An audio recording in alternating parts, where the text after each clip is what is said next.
Do you know why 2001 was a significant year for American distance running? How about how long it took Zach Bitter to run 100 miles on a treadmill?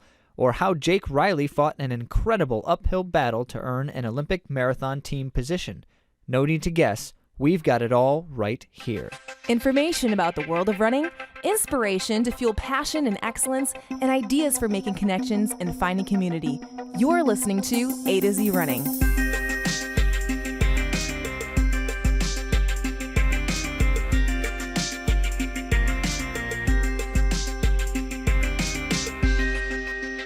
Welcome back. I'm Zach. I'm here with Andy. Yep, still Andy over here. She's been Andy the entire time, and that's probably not going to change anytime soon. Now, we wanted to mention before we get started, because I feel like this is forming a pattern, and it's a relatively interesting pattern in my opinion, which is our long runs lately have just been coincidentally perfect, precise. So I had started with last week long run, so this would have been a week and a half ago-ish, depending on when you're listening to this, when I was setting out for a 2-hour run. So I had already started running, and I hadn't planned a route yet in my head, as I often do with long runs that are not more than just easy running for the entire time. I just go wherever sounds good. And I knew I wanted to run about 2 hours, and that was it. I was just thinking I want to run about 2 hours. I didn't want to do an out and back, so I just started making it up as I was running. And I was like, yeah, I'll turn here. Yeah, now I'll turn here. And I've never gone down this road, so let's take this road, and that kind of thing. And as I was nearing the end of my run, I'm glancing at my watch, and I'm thinking to myself, this is going to be almost perfect.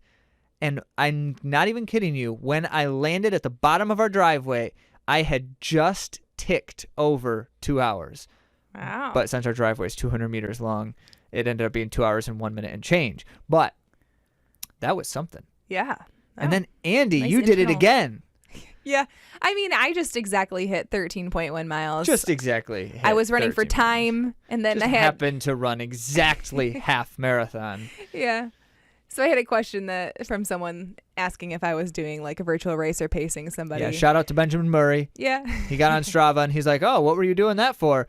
And the answer had to be, an accident? I was doing that for an accident? Yeah. So those are interesting things when there's not a whole lot else in our training that's been interesting.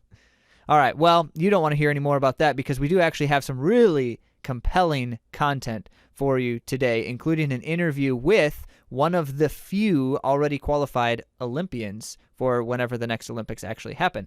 And we're going to get to that after we share some interesting tidbits from the world of running.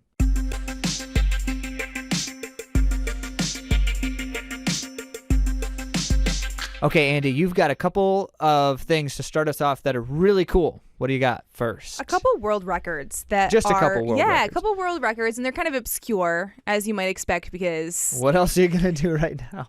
people are doing some really, really fun, weird things out there. This, though, is not. This one that I'm going to start with happened before all of the coronavirus stuff ensued, and it was a parent-child marathon world record. So at the same time, a father and a son ran fast times to give them the world record for that combined time and distance. So they ran a time together of 4:59.22. That was Tommy and Ewan Hughes from Averaging Germany. under 2:30. Yes. So Wow. Tommy, the father, ran 2:27.52 at the age of 59, and his 34-year-old son, Ewan, I'm not saying that correctly, sorry, Ewan, setting a personal best time of 2:31.20. Yikes. So, not to dwell on it more than just a moment, but the 60-ish-year-old father beat the 34-year-old son? I mean, if you're going to get beat by your dad, at least it's such a fast dad. At least the point is, I ran 2:30 in the marathon, and he still beat me. Wow. Yeah, that's incredible. Yeah. Wow, so that's that's a father-son marathon record. We've been hearing rumblings from just on Strava. I know Joe, who was a guest on our podcast recently, mentioned he's been contemplating what it would take to run the marathon stroller record, which is like 220 something. It's crazy. Maybe it's 230. Maybe it's 230 still. But so, things like that where people are just like, okay, I got to find something interesting to do. And then you get people doing crazy stuff on the treadmill. Yeah. So this gentleman, Zach Bitter, has 2 pending world record treadmill endurance records covering the distance for 12 hours, 100 miles in the fastest time. Wow. Yeah. So he switched back and forth between 2 different treadmills, which I Why? thought was interesting. I don't To know. not break them? Maybe. If you run a treadmill for 12 hours straight, it happens to break. I don't know. Maybe. Yeah. And maybe he had them set to different speeds. I'd love to chat with this guy. That's really Yeah, interesting. maybe he had 2 different speeds going. He didn't really want to have to do the climb. Because one of them was the incline treadmill that we have, actually. Well, The one that's that got you a can really incline springy quite a deck, bit. so that might be part of it too. Different tensions in the deck. Yeah, so he did like 98 miles in 12 hours, and then obviously it only took him another 15 minutes to cover the rest. So it was like just over 12 hours for 100 miles. Yeah, and I should put this in perspective. So if you can imagine an ultra race, which this is essentially, he ran 7:12 per mile for that 100-mile distance. Whoa. That's really fast.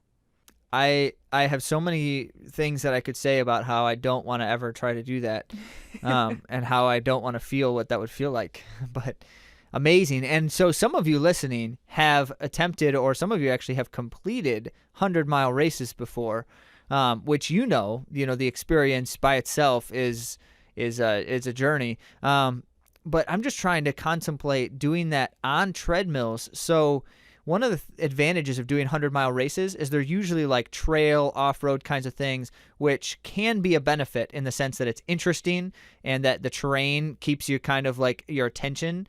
But just staring at a wall for 12 hours straight, oh man, I hope he was like watching good movies or something.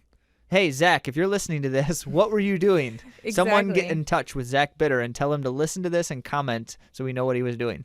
Exactly. So I started going through the rabbit trail that we were talking about with Joe. He wants to do this stroller record. All the strange records. There are so many strange records, and the sad part is I'm really not sure if I'd be able to get the stroller one. It's 1:22 for a female. For a half marathon? For a half marathon with a jogger. Wow, that's only a touch slower than your half marathon PR. I know, right? That's what I was thinking. So maybe I'll have to dress like a star or a landmark or a mythical creature in order to get my name in the world record book. Yes. See, so I'm one of those who has looked at some of these things in the past, and I'm also one of those people who does a lot of research before I even consider trying to do something. And so one of the things I look at is who were the people setting those records and what did they run in other things normally, because that's important, because it gives me an idea of whether or not it's realistic for me to think I could do that. So if it takes a 2:10 marathoner to run 2:30 with a stroller, that tells you something. And as it happens, for the guys who have run the stroller world records, those are like 2:17, 2:18 marathoners, each one of the few that I saw. And so when Joe Nemec tells me that he thinks he wants to attempt it, he's in that ballpark range. He's run similar times to those guys who could do 2:30 with a stroller. But I don't know about this 1:22 half. Maybe she's like a 1:10 half marathon. So she is actually, I just looked her up. She ran at the trials as well, and her marathon best is 2:44:29. Ooh, you got her beat there. But, I mean, this is super impressive. She has an 18-month-old daughter, Sadie Rose, she attempted and completed this world record marathon with... Half marathon. Half marathon with... So, anyway, I thought that was pretty amazing. And she finished 88th out of 202. No, her seed was 202 at the 2016 trial. So she's been at the trials twice. Nice. Yeah. So she's accomplished for sure. Definitely. Well, that's good stuff. So if you have heard of any interesting records that people are attempting, certainly share them with us, because we're always fascinated by this stuff. We just heard that some Canadian miler was going to do the jeans mile, was going to try to attempt the jeans mile, but I haven't seen any of the articles on it yet. So I'll try to find that for you maybe next time around. Oh, it should be sponsored by Glide or something, because of chafing. I just can imagine running in jeans. Why are you going there? I'm just saying. Bloody jeans and all that. Oh. So one other comment, because we were just, about Ritz's retirement, and we were looking at, on Let's Run, a kind of epic reflection of, it was really kind of an era. So we mentioned this last week, but Ritz's career kind of launched an era or helped turn the tide in American distance running. And we knew that kind of more vaguely, but then we started reading some of this material by Let's Run and just got a better sense of, like, you know, things like in the 2000 Olympic marathon trials for the U.S., there were only 4 athletes total, 2 men and 2 women, who actually had the Olympic standard running at the trials. So that means there were really only 4 that could have even gone to the trials. And, you know, we take 6 if you have 6 qualifiers. But they only ended up taking 2 because they didn't run well enough at the trials. So, like, that was the 2000 Olympic trials. And then, remember the 2020 Olympic trials that we just had, where we had 500 women, how many total? 700 athletes total competing in the trials, and of those 700, like 100 of them, nearly 100, had the Olympic standard. So the world has changed for American distance running, and it's done so in only 2 decades. And if you think about it, Dathan Ritzenheim graduated high school in 2001 and just retired this year. So those 2 decades were his running career. Mm-hmm.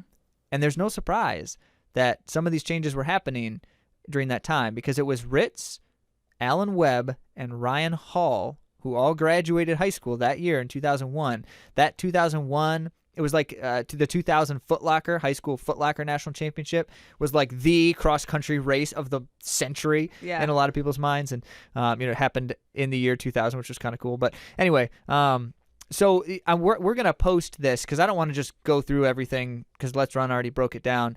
But they did kind of like a Ritz versus Webb versus Hall thing, just overarching statistics about different aspects of their career and stuff. And it's a really cool breakdown. And it's just really nostalgic to look at. So for us, this matters because these were the years when we were up and coming runners, and we were all hearing stories about Dathan, stories about Alan Webb, stories about Ryan Hall. We were watching them run and win races, and Alan Webb running 3:46 in the mile, and Ryan Hall running the first sub-60 half marathon by an American, all this stuff. And of course, Andy went to high school with Dathan, so she was hearing his name as, a legend for years.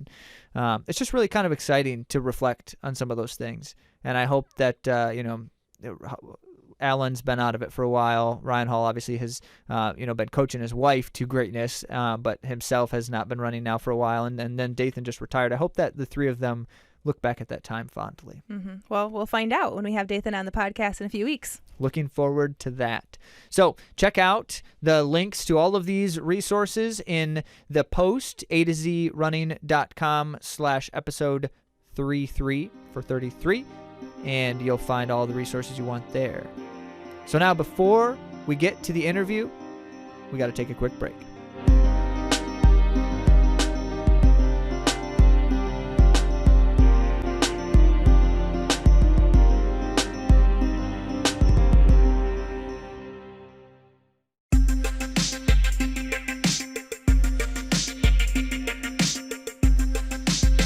We're thrilled to have on the podcast today Jake Riley, who's one of the few people that we know will be at the next Olympic Games. He qualified for Team USA in Atlanta, and he will be competing in the marathon distance.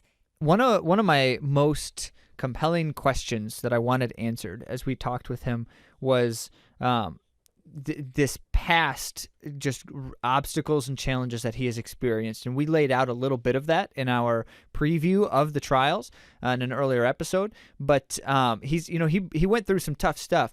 And I think the big question for me is how do you not just get back to, because for him, this period saw a 3-minute marathon PR followed by an additional almost 30 seconds marathon PR on a difficult course. So in Chicago and Atlanta. And I wanted to dig into that with him. Mm-hmm. But there's so much to his history that we didn't have a chance to get into. So Andy, can you just give us a little bit more about like where's Jake Riley been in running? Yeah, well, he has done a lot in the sport. In college, he went to Stanford University. He was an 8-time All-American.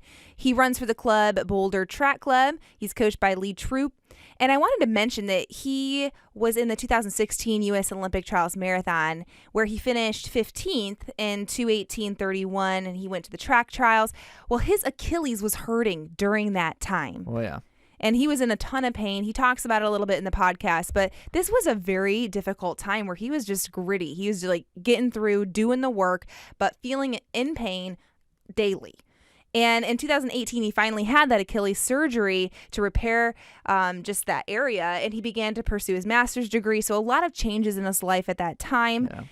And in Chicago was a magical day for so many people. In Chicago. That's what he says. Yes, he said that. We say that. Joe and Zach were like, we don't want a say different that. day. But yeah, in Chicago, he ran 2:10:36, which was that 3-minute PR, and he was the first American in the race in a very strong field. Yep. And then he proved that effort again in Atlanta. And so, we're going to get into that in the conversation with him. And, I just love hearing him address what does it take to physically get out of that funk and into the best place you've ever been, and just like that experience. And so he's going to really get into some of those insights too. Yeah, and I wanted to share this quote that we didn't get a chance to talk about in the podcast, but something great that Jagus said that stuck with me. I knew I was fit, healthy, well coached, and that I wanted it more than I've ever wanted anything in my entire life. But at this level, that's just the price of admission. Yeah, Great. I thought that was a really great quote. And when he talks about some of these things, you're going to hear him talk about his rehabilitation a little bit. I think all of us can resonate with being in a spot where we're injured or frustrated, and putting in that work is what it takes to be healthy and get to that start line. That's the price of admission. So I think it was really great that he was able to share that with us to reinforce the importance of doing the work. All right, so let's talk to Jacob Riley. All right, we are with Jake Riley, and many of you already know because we've been talking about him so much. The one of the few and first qualifiers for the 2021 Olympic Games. Woo. So, Jake, thanks for joining us. Hey, thanks so much for having me. Appreciate it. Well, Looking forward to it. yeah, thanks. We want to do two things essentially here. We certainly want to get into the experience of the trials race, which certainly, I know you've been talking to a lot of people about that. But we also then want to kind of back it up and looking at this period of time leading up to that. And you've had obstacles and roadblocks and challenges of many sorts, and especially coming off of a surgery and trying to get back into marathon training. And, that's not easy for many reasons. We want to kind of dig into how you were able to accomplish that successfully. Mm-hmm. But before we do. All right. That sounds good. Thanks. Before we do, tell us about the trials experience. In my own mind, I want to say that has to be like the highlight so far of your running career, but I want to give you the chance to tell us what that was for you. So I'm not going to say that, even though I just did. Yes, that would probably be the highlight of my running career. I don't know if it's the most important moment in my running career. When I made Foot Locker Nationals, that got me recruited to Stanford, which essentially changed the whole trajectory of my life. So I would put that as like the pivotal moment in my career. But this is certainly, I would say, yeah, this is probably the best race I've ever run, and hopefully to this point. And yeah, certainly one of the best feelings I've ever had. It's definitely going to stay, top 3, top 5 for the rest of my life, I imagine. I'm curious, when did that feeling start happening in the race? Was it not until you crossed the line, or was there a moment where you started feeling like this is happening? When was that? I started to get kind of the little thoughts going in the back of my mind. This might be able to happen at around, 23 miles or so, because I knew that I was starting to. That was around the point where I realized I was going to catch the chase pack. Yeah. And then I got into the chase pack, and it started to build a little bit more. But at the same time, it was 3 guys for 2 spots. And so, I was trying to not get too far ahead of myself, right? Not let myself, think too many steps ahead. So I didn't really, start to embrace that feeling until about 10 meters from the finish line. Yeah. And then, the next 15 minutes are all a little bit of a blur. Yeah, that's kind of the truth, isn't it? So back us up on the race. I mean, we know we many tracked that march from like mile 20 on, where you just basically you became the guy to beat. And it was like, can you stay far enough ahead for Jake not to catch you at that point? So march us back a little bit. And, how did that unfold? I mean, certainly earlier in the race, it was just kind of running your race. How did it go? Yeah, so honestly, the first 2 laps of the race were almost boring. I do remember actually being a little bit bored at one point because we realized no one that we thought was going to be a contender at the finish had made a significant move. Obviously, that guy that went out really, really hard, like that was a really brave move. But I don't think, just looking around, anybody really thought that he was going to be able to hold that for honestly as long as he did. So the fact that he held on past halfway was pretty impressive. But once we realized there wasn't going to be any sort of big race from the front, Ryan Hall 2008, just like run as hard as you can and dare anybody to go with you. Once we realized nobody was really going to do that, I think pretty much everybody just kind of settled into a rhythm. It was mostly about, stay in the pack, don't get caught in the wind, get your bottles, and don't get tripped up. And then, the race is going to start somewhere between 15 and 18 miles. And yeah, sure enough, Galen started getting a little bit antsy around 15. He opened up a little bit of a gap, and that really split the field into a chase pack and then some people that tried to go with the chase pack. So for a while we were tethered. Talking with coach before the race, we had decided that between 18 and 20 was going to be when I was allowed to go. So it was mainly we were concerned about getting too caught up in a real surging tactical race where you're constantly speeding up and then slowing down, speeding up and slowing down, because on those hills with that wind in a small group, it's just going to take a lot out of you. So the longer we could wait for that to start to happen, the better, right? So the longer you maintain a pretty even pace, you're going to be better off. So 18 to 20 was where, my mark was. And so at 15, just thought it was a little bit too early to go. Plus a couple of the guys that I was kind of keying off, so Scott Fauble and Jarrett Ward in particular, they also didn't go with that move. So I figured I would stay back with them and instead try to make a hard charge and catch a bunch of people coming off the front. I got a little bit nervous about that decision when there was probably a pack of like 5 or 6 that was still kind of hanging on and not as many people were dropping. And this was, 16, 17 miles. But at that point it was, again, still not 18 to 20. So I didn't make my move. And so the way the course is, I think it was miles like between 16 and 18 is kind of out on this long, gently rolling downhill. And then you come straight back up that same road. So it's a gently rolling uphill. And so once we made that turn, I don't know, maybe a couple minutes later was when I finally just figured it was too late to leave it any longer. And honestly, I thought more people would go with me because, Scott and Jared were still in the pack, and I figured that they had more left than they did. And I thought that I had a downhill coming a little bit earlier than I did. So I may have delayed it a little bit longer had I known exactly how far I had to go. It turned out to be the right decision. So I guess it's good that I got confused about how long I had. So yeah, at that point, I don't know. There were a couple guys in between me and the chase pack. So some people were already starting to fall off. And so it just became a game of pick them off, trying to pick up the roadkill as people start to fall off the front of the pack. And so it was just get the next guy, get the next guy, get the next guy, pressing hard. And then really with the goal of there was going to be a 1.5 mile, 2-mile downhill coming up, and just got to hammer that to try and get back on the chase pack. And yeah, at around 22, we had our final water stop. And at that point, I think I was maybe 50, 60. No, it was probably more than that. It was probably like a 1/2 mile back from the chase pack. But I could see that Galen had broken away and they were slowing down a little bit. And so I started to think I could catch them. We got a second downhill and I was starting to reel them in. I was making chunk gains on them.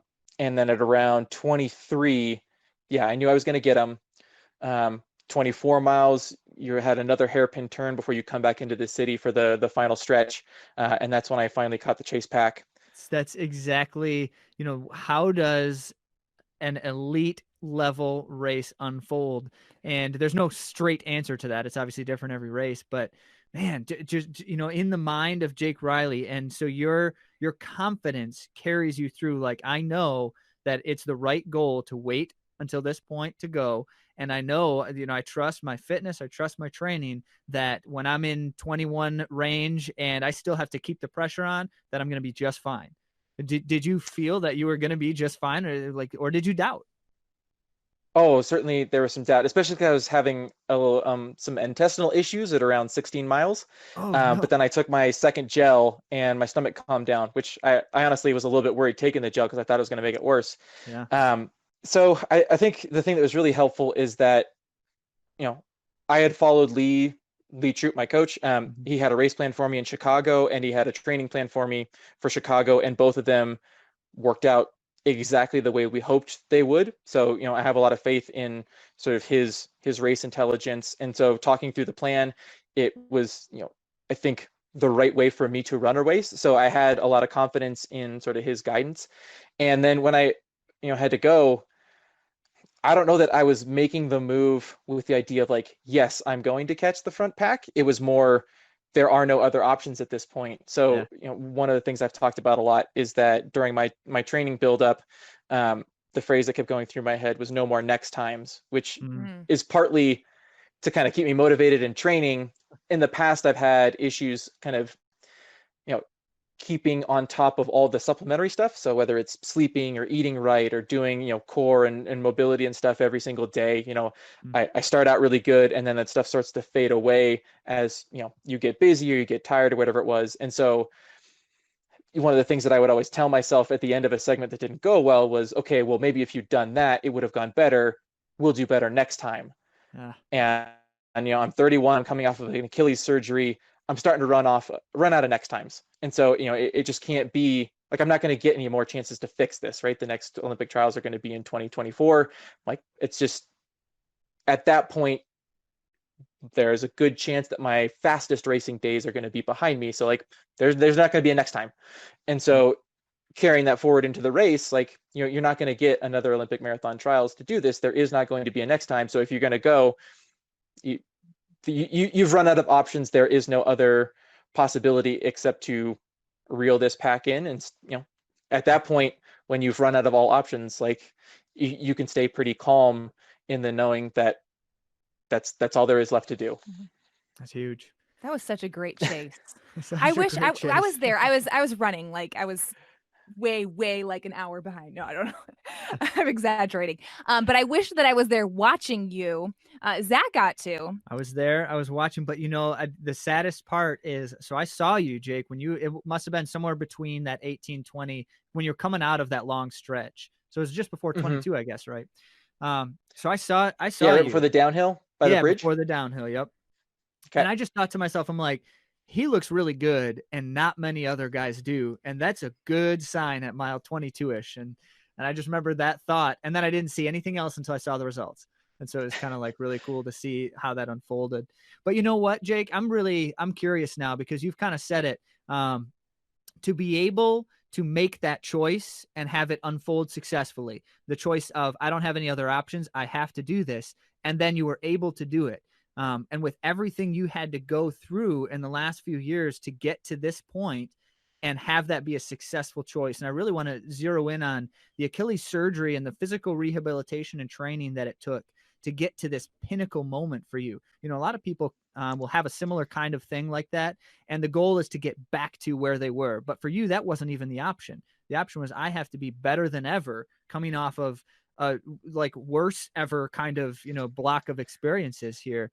What did that take? How was that possible? Well, it took a lot of, I guess you'd say, trial and error. So, you know, that Achilles surgery came after 2.5 years of escalating attempts to take care of the problem, right? So it was tendinopathy for a really long time. So during the 2016 trials buildup for both the marathon and the track, it was pretty bad. Like almost every single run, it would hurt. Or actually, almost every single day, it would, you know, be at the very least sore from the moment I woke up to the moment I went to bed. And you get little moments of respite if like I wore sandals with just the right tilt to them, and like, you know, I iced it, and like maybe I'd run a little bit less the day before, I might have like an okay day.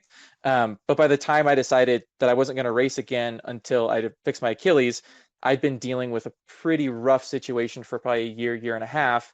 And so then I went to a PT, and we started some therapy, and like got, you know, I was very serious about it. Yeah. And then I tried to come back, and it flared up again. And so then I went back and I got PRP, you know, platelet-rich plasma, which is a little bit more invasive. It takes a little bit more recovery time. So I was in a boot for a couple of weeks. tried to come back, moved out to Boulder, started to try and improve, because for a while there I'd been training solo, and I realized that wasn't working for me. I don't do real well if I don't have teammates and a coach and kind of a team environment. And I was trying to come back when I first moved out here, and flared up again. I'd just gotten to the point where I was doing tempos and stuff, and so people seem to be making that sound more inspiring than it was. I didn't. It was mostly running has been a really big part of my life. For it's essentially how I defined myself in high school. It's kind of a identity I created my my life around, and it's how I've made essentially every single major decision since probably my sophomore year of college or sophomore year of high school. Right, it's how I chose my college. It's how I chose what I did after college. It's influenced every single move. So the idea of not having that anymore was just a little bit too much to take when I was dealing with a bunch of other personal issues at the time. So yeah, just keep banging my head against the wall. And then also at that point I had Lee Troop and the Boulder Track Club around me, so a good emotional support system at the time. So we made the decision to get the Achilles surgery, and then after getting that, I was kind of in that mode you were just talking about. Like, I just want to be able to race again without pain. And so that process of like, let's just go out and run, that was what Chicago was. That was the build up to Chicago, was learning how to race again, learning how to hurt again, learning how to be a professional again. And then Chicago went really, really well, like way better than any expectation I had. Going in, I would have been happy with like around 214, because that would have been approximately what I had been before I got hurt. And then just I'm gonna brag a little bit. Absolutely crushed the race. I appeared for like 2.5 minutes. I mean, yeah. That was a really big confidence boost, and so I think that was the biggest thing. I hadn't really been looking forward to the trials themselves, like, because I'd had so many setbacks up to that point. It was really a question of like, if I could just make the trials, that would be great, and then we'll deal with exactly how aggressive we're going to be there when we actually get to that, thinking about that moment and that actual buildup. So after Chicago, I really had to reevaluate what are my goals for this race, especially because Chicago wasn't just a good race for me; it was a good race for Americans in general. Right, 4 guys went under 211, 10 guys went under 212. It was the first time it had ever happened in a race. So a lot of people, I think, got a really big confidence boost off of that race. And I had been in that pack, and again, this hadn't happened to me in previous marathons. I was still feeling good with 4 or 5 to go. I was still able to make moves. I was still able to be tactical and actually, have a kick, which, in my previous 2 marathons hadn't happened. And so that was the really big confidence boost, that if I'm in a position to be competitive at the end of this trials, then I have as good a shot as anybody. That American field that I beat was pretty solid. It didn't have all the favorites. It didn't have any of the real front runners, but it had a lot of really talented guys that I figured were going to be a factor at the trials. So that's when I had to reevaluate. And then from there, I don't know, I'm a big proponent of kind of buying into a system. So, any coach I've ever had, it's, I don't need to be second guessing what's happening here. As sort of the coach has, a vision for how things are supposed to go.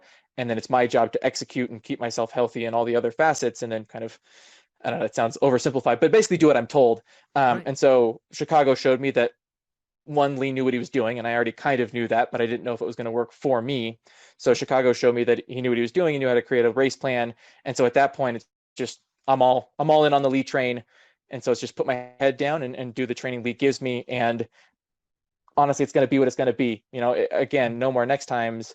You have, like, this is the trials. You do everything you can to be good at the trials. If it doesn't work, well, that's crappy, but you have no other options but to just commit yourself to the process. And I would say,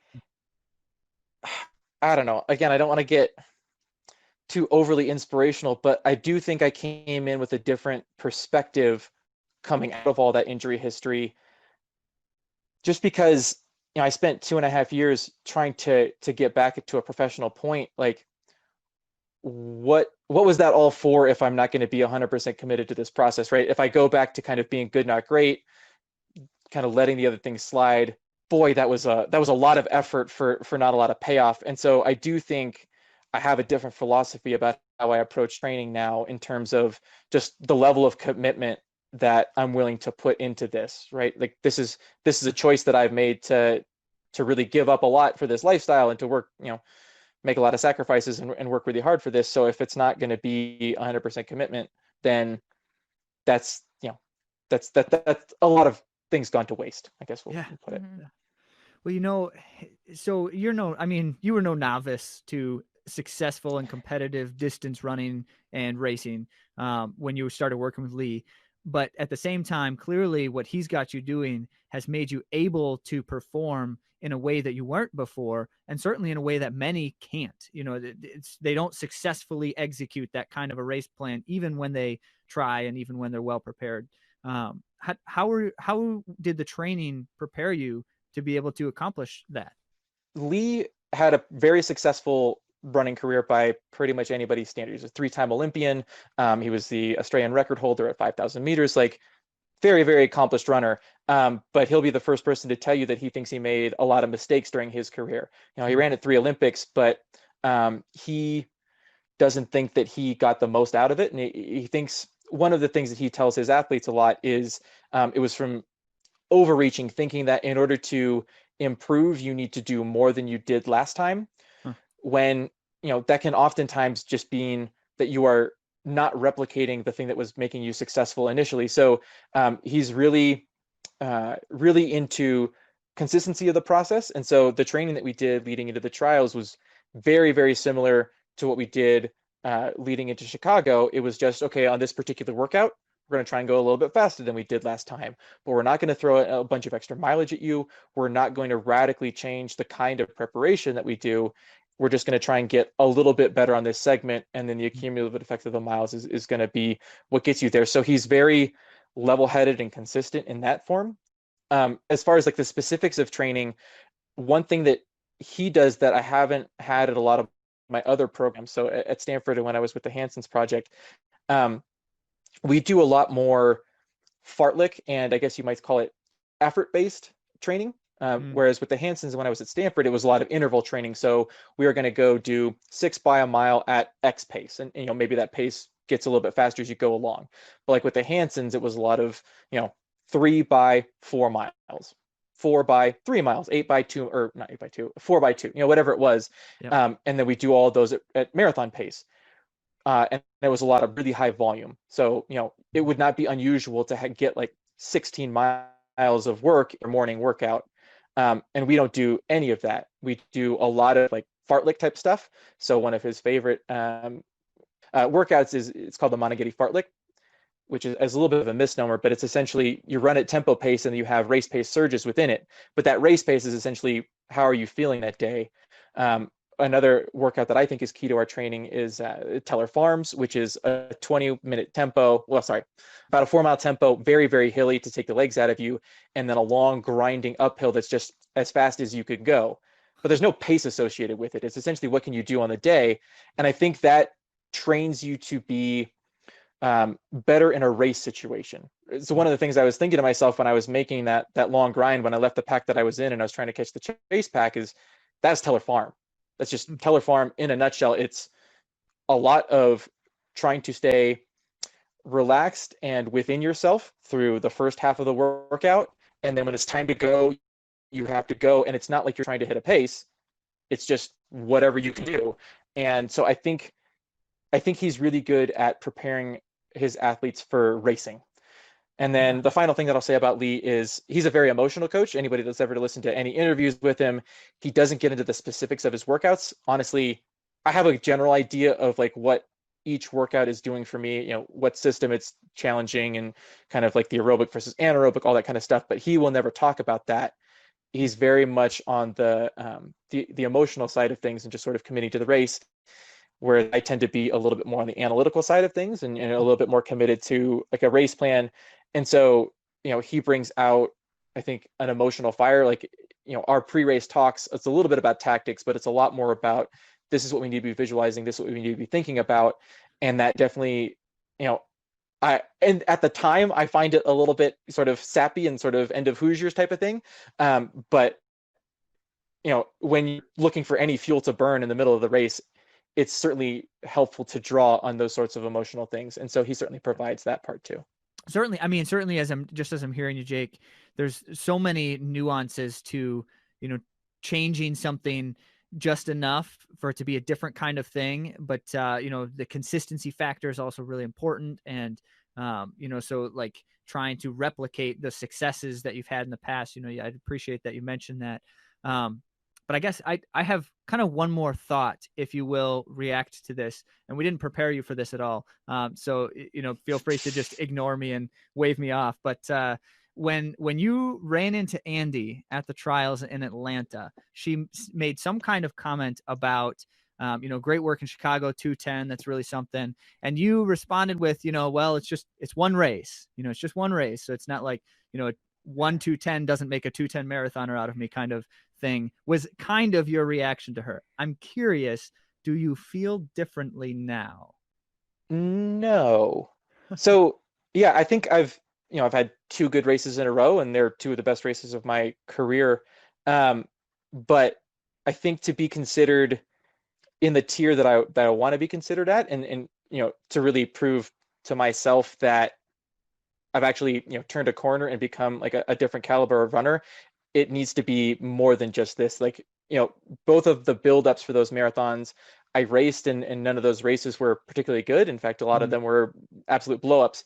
And so I think to really feel like I've made it, I need to be more consistent. So I look at someone like Jared Ward, who is one of the most consistent performers out there, right? He's good for between 2:11 and 2:09 on any given day out, pretty much for the last 4 years.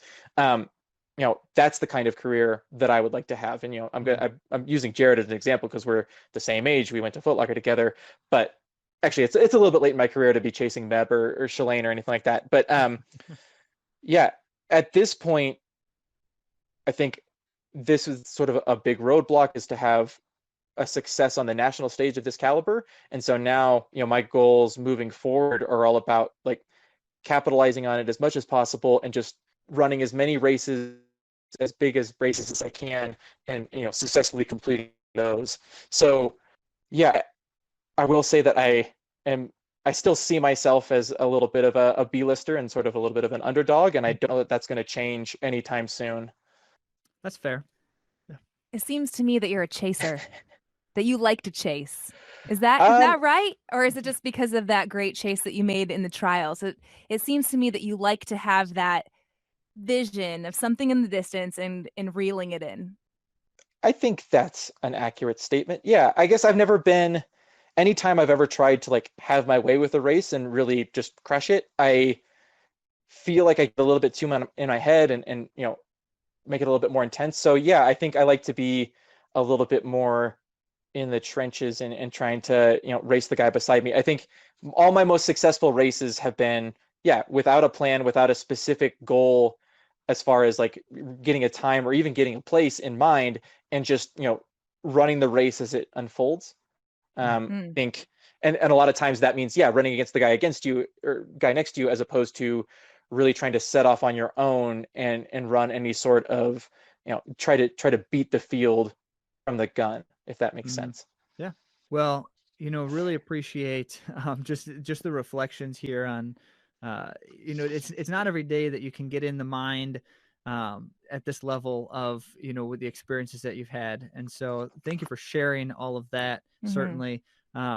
Are there any other, as you think about, like, if someone's listening to this and it's like, I want to make sure that they heard me say this, or that they got this point from my experiences, what's that final thought? I mean, success isn't any one thing, I don't think. And I can say that because I was doing just one thing before, and now I do lots of things, and I'm a lot more successful than I was. So, Lee gets a ton of credit, and he absolutely should. But I work with a strength coach as well, and focusing on the diet and getting more sleep. And it's I had a tweet a little while ago that if you want to get over an injury, the only thing you ever have to do is just stretch and roll everything in your body every day for the rest of your life. It does seem to be that, like, if you really want to be good in something, and this is not exclusive just to running, but it's a commitment to, I think, a lifestyle. And that sounds a little bit more onerous than it ends up being, but yeah, it's a holistic approach that requires a commitment just across the board. It's not any one person or any one thing or any one workout. It's consistent work over a period of time, all towards a specific goal. Zach loves that you're saying that. I do. Because he says that all day, every day.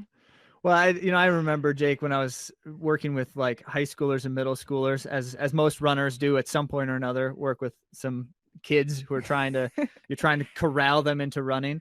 And I would try to like articulate things like that. And it was just like, they're rolling their eyes and they're like, who is this guy? And what is this junk he's trying to say to me? But the reality is that's exactly it. And I can appreciate, it doesn't matter what level we're aspiring toward. If we want to be the thing that we're looking for, that we're trying to work toward, that's kind of the point to be made. And I appreciate hearing that. Yeah. Well, I mean, kids don't want to hear it. And honestly, a lot of people on Twitter didn't want to hear it either, because, they were going after Lee for like exactly what our training plan is. And, we'll share any part of our training plan because we don't do anything that any other group doesn't incorporate in some form or another. Like, it might look a little bit different or have a different name, but like, it's very nuts and bolts stuff, and it's just about a commitment to the process. And and I think that sometimes it's a lot harder to commit to because it involves like years of commitment, and it's about just taking care of the small stuff, which is, I think, a lot more difficult than like this one big thing, and if I knock out this one big thing, everything else falls into place. And unfortunately, that's not the case. Yeah. Mm-hmm. Well, thanks so much. Thanks for sharing with A to Z Running audience. Our audience certainly appreciates hearing from you, and I know you've been doing this a lot, so thanks for taking the extra time here. Mm-hmm. And we'll definitely, we'll continue following, and the best of luck to you. Who knows exactly when you're going to get a chance to race again and what that will look like, but we're excited to continue to see where this takes you next. That sounds great. And once we finally start getting some races and we have new things to talk about, definitely have me back on. I'd love to chat some more. Thank you. Thanks. We will do that. It. So as you can see, not only can he move his legs well, but he has a lot of insight to share about running also. Appreciated that conversation with Jake so much.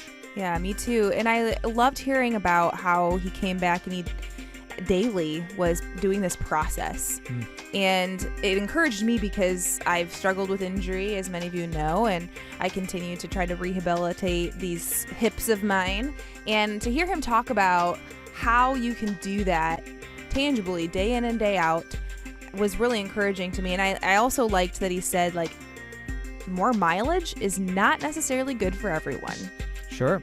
And especially when you're at kind of a point like he was at where, you're basically doing about as much and you're training about as hard as anybody else out there. He certainly was, especially like back in his Hanson's days and stuff. So the answer isn't, well, if I want to get better, I got to do even more. And especially not in the situation where he's trying to like rehabilitate a surgery and those kinds of things. You need a better solution, not necessarily a bigger one. Mm-hmm. That was a keen insight. And if you want to watch Jake's experience unfold, you want to follow his Olympic dreams coming to life, follow him at Jake Bill Riley on Instagram. Well, we got plenty more for you coming up next time. And until then, make sure that you notice the amazing changes on our website. Woo! It looks sweet. Yeah, so you got to check it out. Some good work on there, I must say. Well, now, see, I didn't say that so you would tell people that I'm the one who did it. Some anonymous person made lots of great changes to our website, and we're pretty excited about it. So check it out if you haven't lately, AtoZrunning.com, and make sure you don't miss the resources shared in this episode, AtoZrunning.com/episode 33. Have a good week, friends.